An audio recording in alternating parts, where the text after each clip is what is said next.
Yo, what's up guys? Cheap Tea EDC back again, another video. Today, it's a comparison between three incredibly fidgetable multi-deployment pocket knives. 1. The Kizer Cormorant. 2. The Vosteed Bellamy. 3. The Vosteed Labrador. So we're gonna put them head to head, talk about what they come with, the openings, the actions, any issues, the cut, and which one I would recommend and for what reason. So let's get right into it. The Vosteed Labrador is really man's best friend. It comes in at right around $85. It's the largest opening, or it's the largest knife on the list.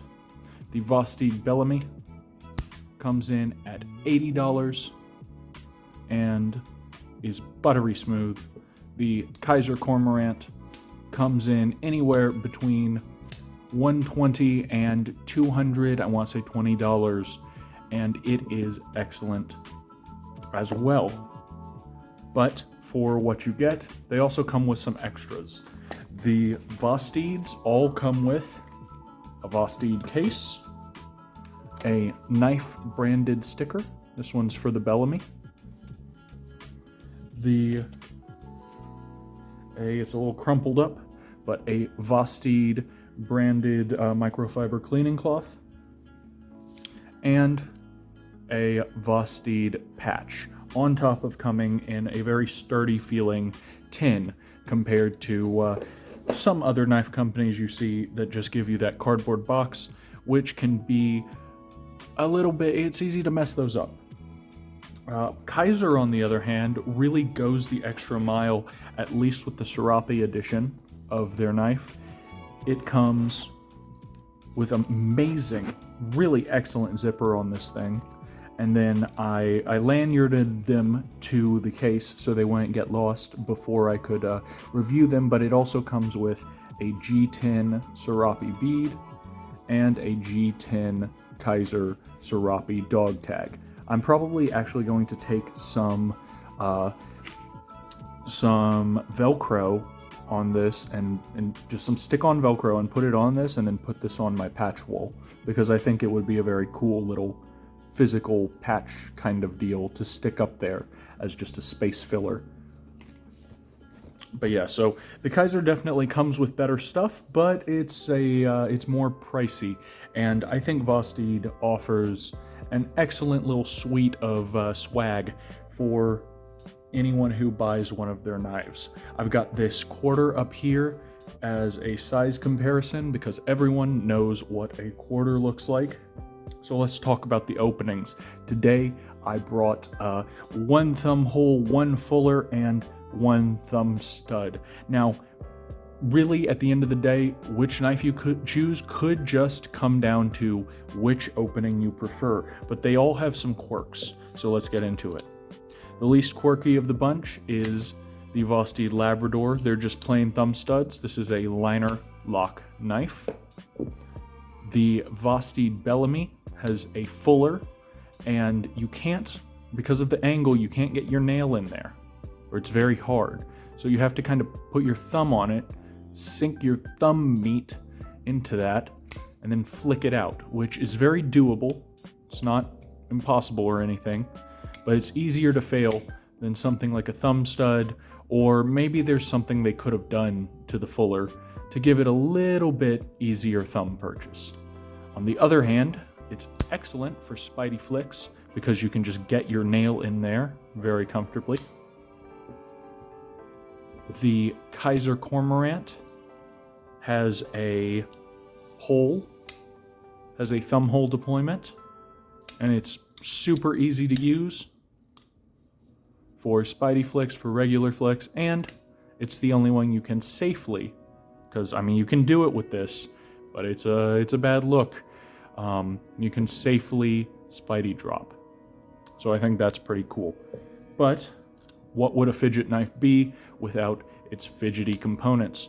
The Labrador has an excellent and high front flipper, but when I first got it, I couldn't even flip it with the front flipper because it was too tight. So I had to get in there and tune the action, and now it's loose enough so that I can front flip it easily. But unfortunately, it's not fully locked up, and I'm a little bit worried about that. It seems to hold lock just fine and everything. I banged it a lot harder than that, but it does worry me a bit. And it's always better to get stuff, you know, perfect out of the factory and then only tune for aesthetics. That said, hey, it's plenty good now. The thumb front flipper on the Bellamy is probably my favorite out of the box. It's high enough, it's got plenty of jimping, and you can really just ride your thumb on that thing. The Kizer Cormorant has a perfectly serviceable thumb stud and was probably the easiest to learn out of the three. And then the back flipper, serviceable on the Kizer, but smaller than the other two knives. Pretty comfortable on the Bellamy. And then I think probably nicest on the Labrador. Now, the actions, the Labrador, it is fall shut, but that's largely because of how I tuned this and the weight of the blade. It's a much heavier blade than the Bellamy, just by size. And so it can fall shut, but it's not buttery. There's a hint of scratch to it. It's perfectly normal, but when you put it up against a very smooth knife is when you notice that there's just the slightest bit of scratch. It's very normal. Like I said, it's not that there's something wrong with the knife. It's that the Bellamy is just fantastic on the action. It's drop shut, incredibly easily so. Not pneumatic, but it'll very comfortably close like that. Great for flicking, and then just rockets out of there like greased lightning. It's beautiful. It's probably, if we were judging by action alone, this would be the best fidget knife. But that's not all we're judging by, so let's keep going. The Kizer Cormorant has a perfectly serviceable, normal button lock action. It's a bit hard to compare it to these other two, other than it's very good, very normal, and it's a bearing. It's a bearing action. They are all bearing actions, but the button lock puts a little extra pressure that the liner here doesn't seem to be putting on the Labrador. So it can kind of affect the action, but it still feels very good. Nothing wrong with it. The cutting, on the other hand, the Kizer actually starts to struggle a bit. You'd think the blade would be an excellent profile for cutting. It's nice and flat, but there's a little bit of belly here. It's a nice, thin enough blade. But I think because it's a deceptively small blade, and therefore light, because when you look at this blade, you see this extra silhouette here, and even though there's a space cut out, your brain expects it to be heavier and cut like a heavier knife. So it's been the one that I've had to put the most force on going through packages and such. The Bellamy, on the other hand, again, oddly, not as good of a slicer as the blade shape might have you believe.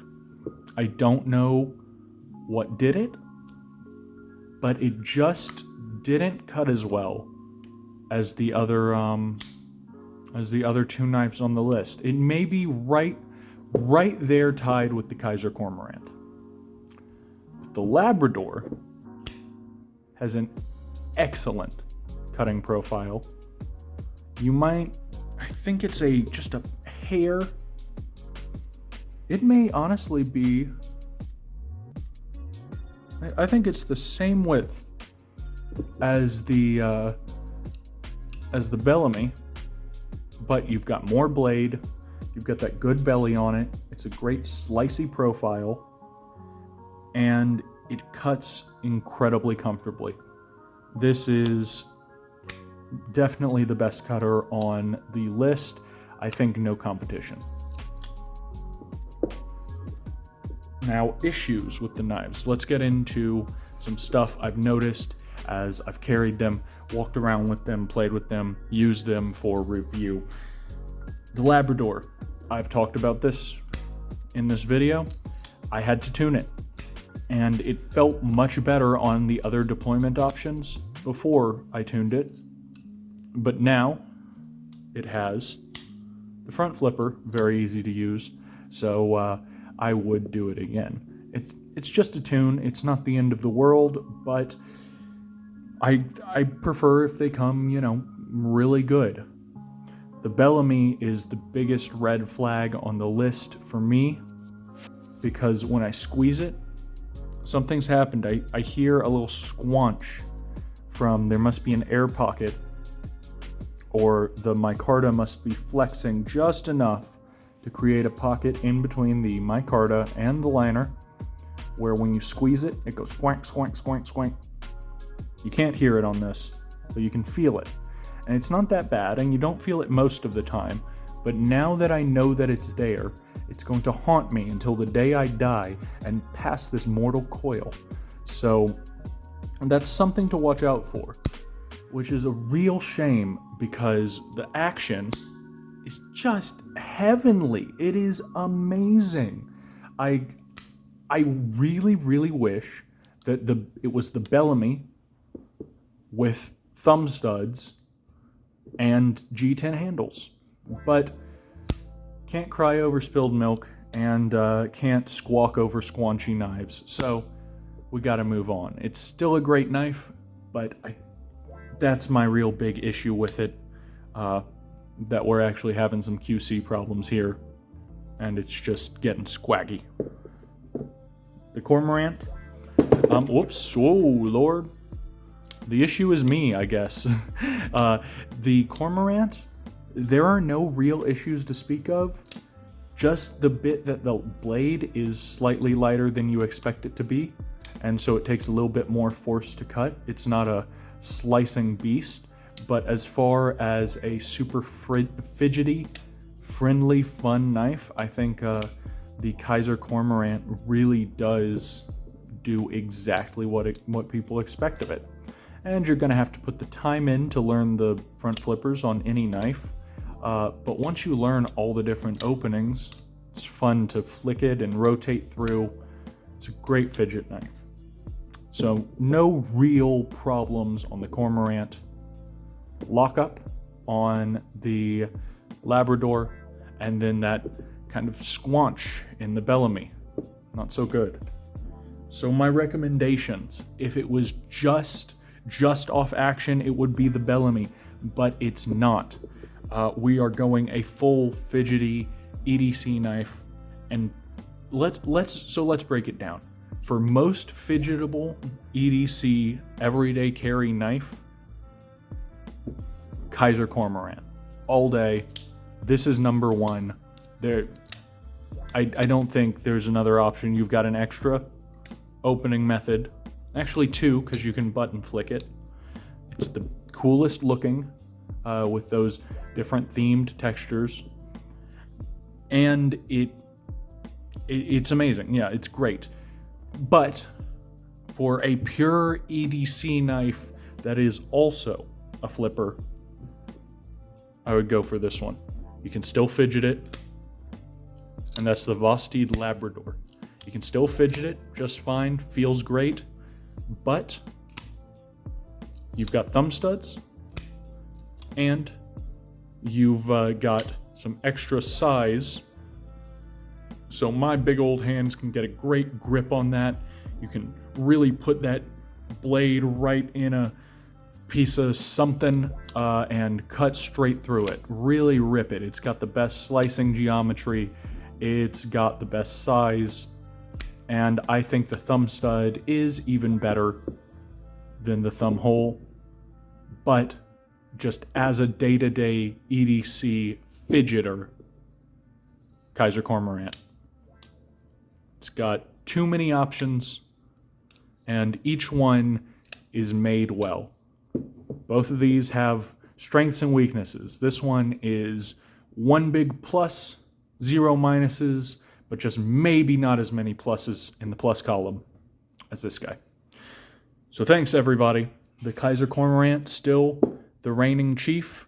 There's going to be a full review on my channel of the Cormorant, the Bellamy, and the Labrador coming very soon. So keep your eyes out for that. Thanks, guys. Peace.